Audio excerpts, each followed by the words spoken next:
Hello ladies and gentlemen, boys and girls. We are going to paint today one of the most requested things. I'm not sure why, the recipe's not that amazing, but we're going to paint this Dick cloth.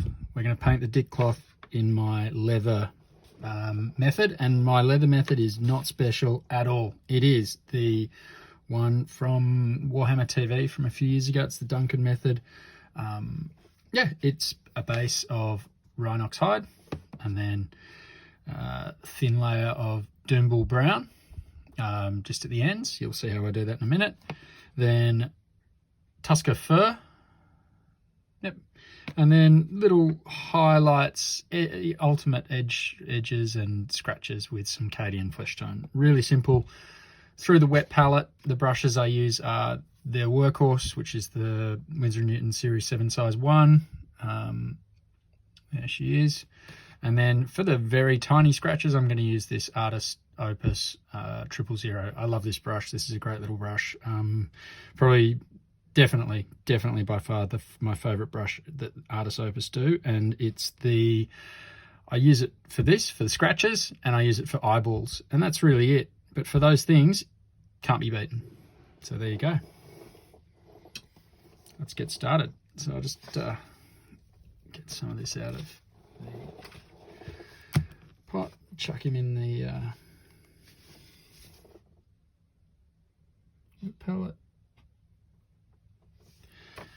Normally I'd obviously go around and do the whole lot all at once, all of the leather all at once, but let's do this for you guys. We'll just focus on the Dick cloth for today.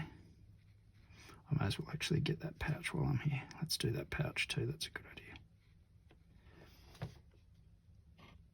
So yeah, this is quite thin. It doesn't need to be too thick. There'll be a lot more coats on there. Hopefully everyone can see what I'm doing here.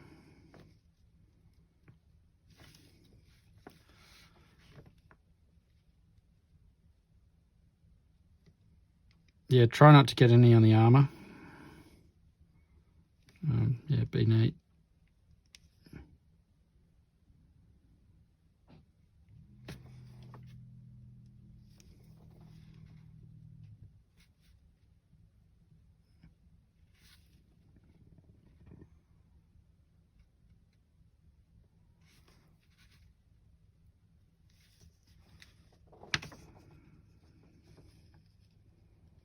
Okay, base coated. Done. That was quite quick. Let's go with some Doombull brown. Give him a shake. Pop him open. Now this one's a lot thinner. Let me show you how thin that is. Maybe if I just go like that, you can see how thin that is. See how watery that is. So chuck a bit more on, and then at the bottom there, this will just help with the blending. Let's see if you can see that a bit better.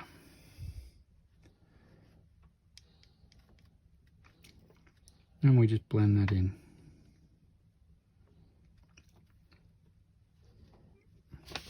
And then I get a bit that's this is basically just neat, straight out of the pot.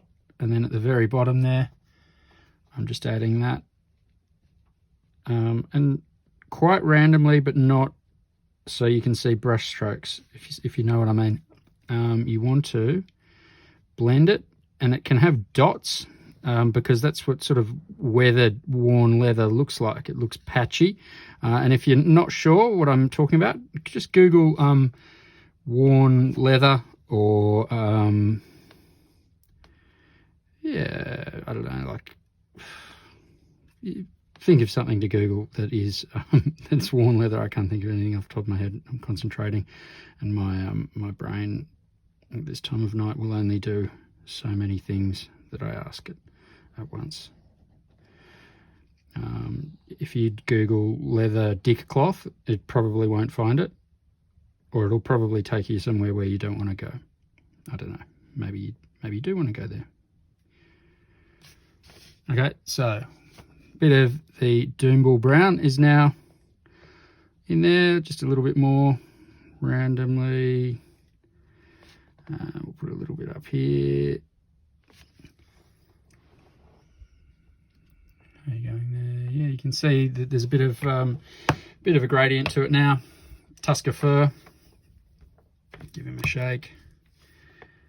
This pot's a bit more worn out than the other one, so you can see that is a little bit more, a little bit thicker. All right, Tusker fur. Let's get some of this guy on there. And you can see what I'm doing here. I'm just at the bottom there, and then I'll do a little bit of water on there and just fade that in.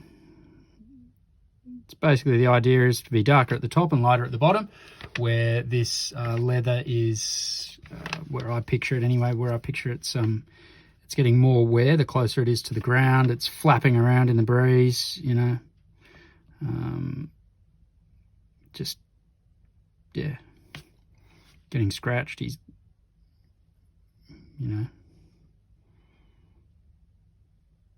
in a pretty harsh environment. This is a Recon Marine, but all of them are the same. So I can't really say it's because he's a Recon Marine. It's just that this is how I do all of them. Yeah, so you can go as crazy as you want here. You can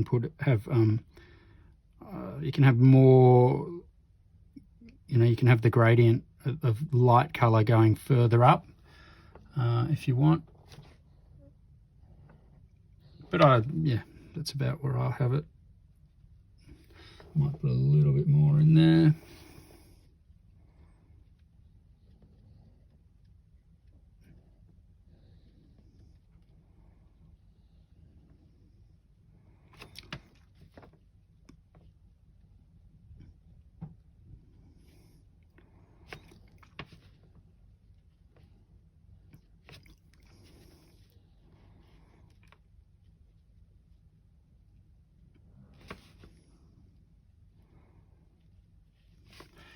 And maybe just do some lines across. So just go boom, a couple of little dots up here. So this is where the scratches are. It's going to be lighter, obviously, just so you can see them really. That's what scratched leather looks like. Again, go online, Google scratched leather, and you'll see, or, you know, worn leather. And that's what it looks like if you've got an old leather seat in your car or at home or something, you know, granddad's seat.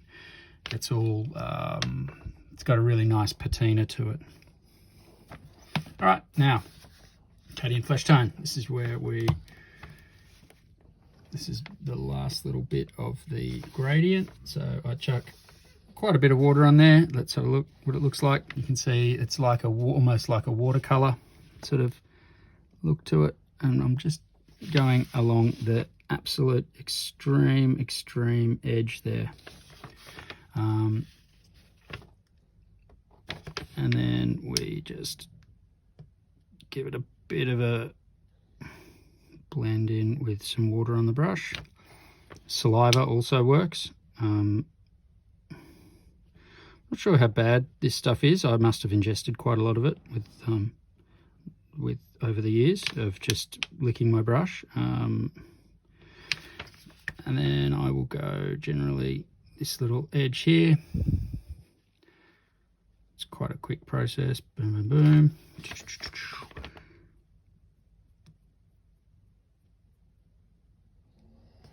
A couple of scratches, maybe a couple more. It's a good one. So this one, where it's quite a big scratch, I think I'll probably tone it down a little bit in here with a bit of the original Rhinox hide. And just sort of dab around it a little. There you go. That looks a bit better. And now we put this guy down. Always give him a quick rinse out. And we go to the little tiny wee little brush. You see what I've got in there. And we go and we just do some dots and some scratches. Yeah, you can focus this at the bottom here, and that'll add more of a gradient there. If you fuck it up like I just did and make it too big or bigger than you want it, just go and get some of the Rhinox hide and you chuck it at the top of the scratch so that it gives some depth. So you can see I've got the lighter stuff at the bottom of that scratch. It adds depth to it. So let's chuck a little bit more on. Don't need to go too crazy. You can go, well, you can go as mental as you want with this, really.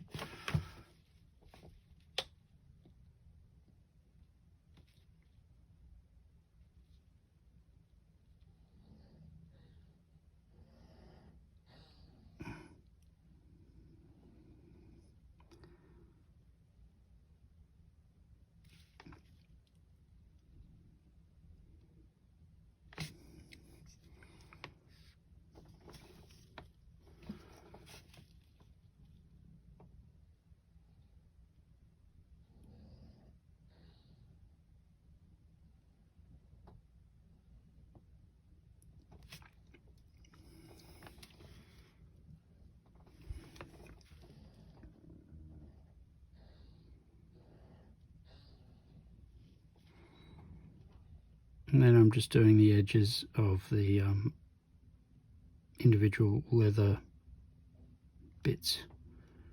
And that's probably all we really need to do. Sort of looks a bit like beaten up leather. The shine will be taken off this when I add my I do a coat of matte varnish on the whole model next, because yeah, I usually do add the matte varnish after the leather, because I find that this what do you call it? It's the Rhinox hide, so it has like it's like a satin sort of finish. It always seems to get that. I'm not sure if that's because it's an old paint or what, but it just seems to get a satin finish that I don't necessarily love. Well, not for this anyway. It works for some things. I'll just do the same here while I'm at it. I'll just add some little lines like that, and just on the edges. Just on the edges. Yeah. Yeah, so sorry, I'll matte varnish this now, because after this leather's done, after the these are on, transfers are on, and before I do any metallics or gloss on the lenses or anything like that, I'll do a nice coat of the MIG Ultra Matte Varnish. Yep. All right, leather.